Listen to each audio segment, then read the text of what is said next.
Hi guys, welcome to Thursday on Witches for Wellness. It's Heidelbergerin. Yep, I am now back and I'm very happy to be back. Before I start this video, I just want to say a massive thank you to all of you for leaving such wonderful messages, for PMing me, for Becca Witch's beautiful video on which there were some fantastic comments. And when I came home, that I watched that video and it just moved me to tears. So a massive thank you to all of you for sending healing wishes and absolutely everything. You've been amazing, and I probably, I really needed the support over the last couple of weeks, and so thank you so much for being there for me. Okay, well, that over and done with. Today's video I'm going to be talking about cosmetics, toiletries, jewellery, these sorts of things, and how to buy them ethically. I've had a couple of requests for this and I've got a lot of information, so do bear with me because I think it's going to probably take a couple of videos to get through all my information, so I hope you will be patient and I hope you'll find this interesting. So let's crack on, shall we? Okay, so when it comes to cosmetics, toiletries and perfumes, the major worry for most consumers is animal testing. Now, although this is very important, and I will talk about this in a bit, I think it is worth running through a few less discussed issues. One is the ethical standards of the giant businesses that dominate the health and beauty market. Now, I don't have enough time here to sort of go through a proper profile of each, but suffice to say that they're very politically active.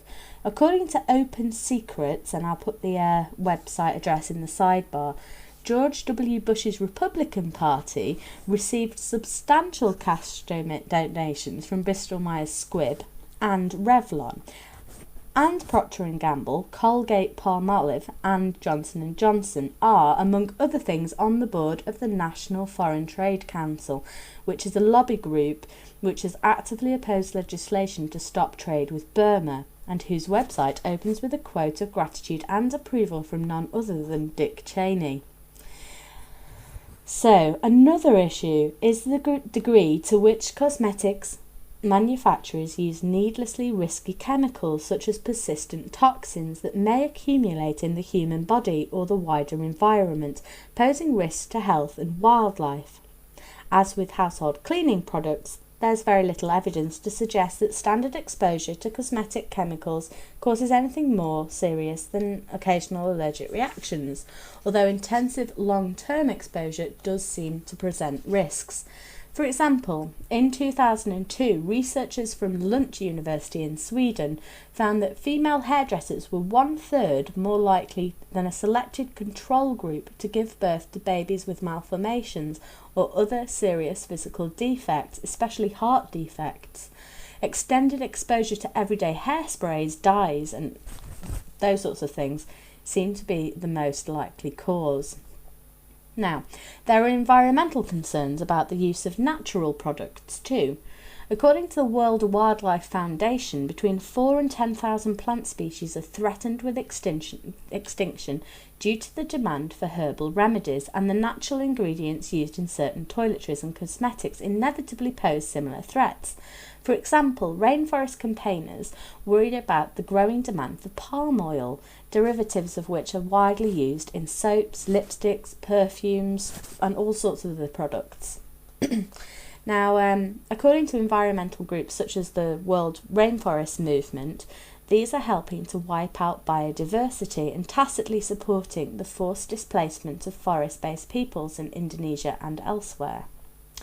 Similarly, in 2003, a joint investigation by the Environmental Investigation Agency and Friends of the Earth revealed the extensive damage being done by illegal mining of soapstone for talcum powder, which is used in absolutely everything from like lipstick to deodorant, in the nature reserves of Rajasthan in India, subjecting workers to appalling health and safety risks, causing serious pollution, lowering the water table and generally causing environmental wipeout. These mines have been identified as the single most serious threat to the survival of the endangered Indian tiger. And for more information, you might want to visit EIA animal-international.org. Again, I'll pop that in the sidebar. Several multinationals were shown to be purchasing this talc. Revlon, Johnson & Johnson, Cussons, Avon and Unilever. However, to be fair, many smaller companies were probably also benefiting from this destruction, though the ethics and wisdom of buying talc in any form, no matter how it was produced, should be considered too, as cosmetic-grade talc increases the risk of ovarian cancer in women and has also been linked to lung cancer. Now, other issues surrounding cosmetics include the human rights standards of developing world makeup factories. New York Times columnist Joseph Kahn once reported slave labour conditions in a Chinese false eyelash plant and the question of whether ingredients such as cocoa butter are traded according to fair trade principles. Finally, vegans and strict vegetarians should also be aware that many cosmetic items contain animal-derived products, which I'm pretty sure you would already be aware of if you were a strict vegetarian.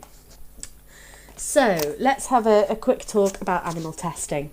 In the late 1980s and early 1990s, under the pressure of aggressive campaigns by animal rights activists, the list of companies that refused to test on animals grew from less than 50 to more than 300, including such industry giants as Revlon, Avon and Benetton.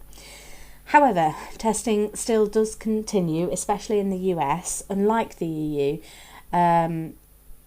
because the US is making no moves to ban such tests outright.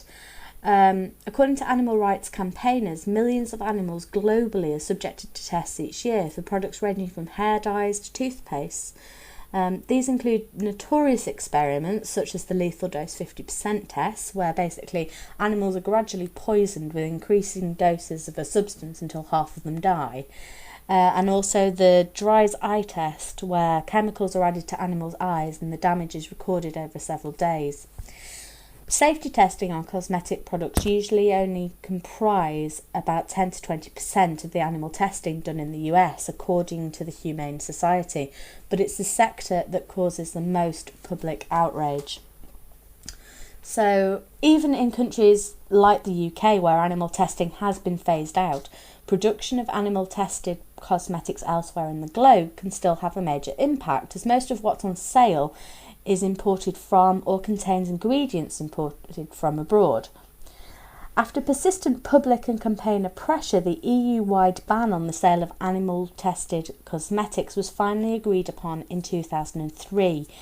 However, it wasn't due to become effective until 2009, and it had already had at least 2 legal actions to try and have it overturned, and I'm not 100% sure whether that did become active. I don't think it did in 2009.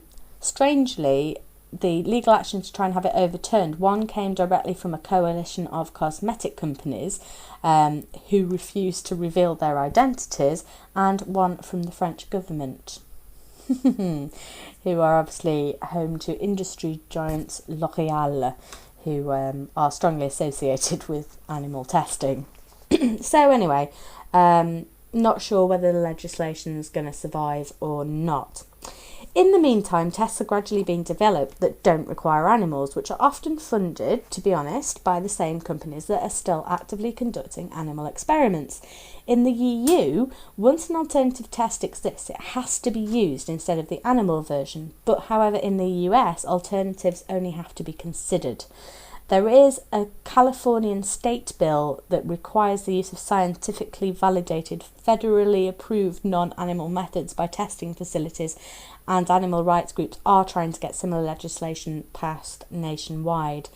But until non-animal tests exist for all products and ingredients, which, as New Scientist has pointed out, is a matter less of ethics and more of governments deciding how much taxpayers' money should be spent, the argument really comes down to whether you believe intense animal suffering is a reasonable price to pay for the development of new makeup ingredients. Okay, so I'll leave it there for now. Tune in for part 2, and I'll be talking about clean cosmetics, who's testing on animals, and all those sorts of things, alternative suppliers and things. Thanks very much for listening, and I'll see you in part 2. Blessed be.